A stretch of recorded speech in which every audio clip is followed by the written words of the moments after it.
বন্ধু, তোমার পথের সাথীকে চিনে নিও।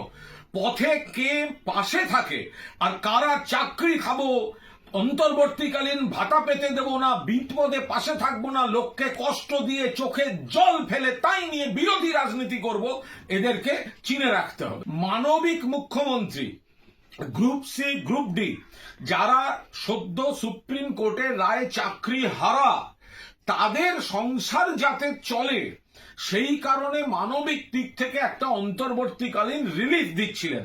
সেটা আটকাতো কারা কোর্টে গেল, কারা কারা কোর্টে গেছে, এদের দেখুন, এদের চিহ্নিত করুন। এবং কোর্টকে তো আবার কিছু বলা যাবে না, আমরা তো এমনিতে কোর্টকে শ্রদ্ধা করি, বিচার ব্যবস্থাকে শ্রদ্ধা করি, বিচারপতিদের শ্রদ্ধা করি, কিন্তু দেখুন কারা কোর্টে যায় আর কি অর্ডার নিয়ে বেরোয়। তো সেখানে আমরা দেখলাম যে অমৃতা সিনহা, তিনি অন্তর্বর্তীকালীন এই ভাতা, সেটাও আপাতত অন্তর্বর্তীকালীন স্থগিতাদেশ দিলেন।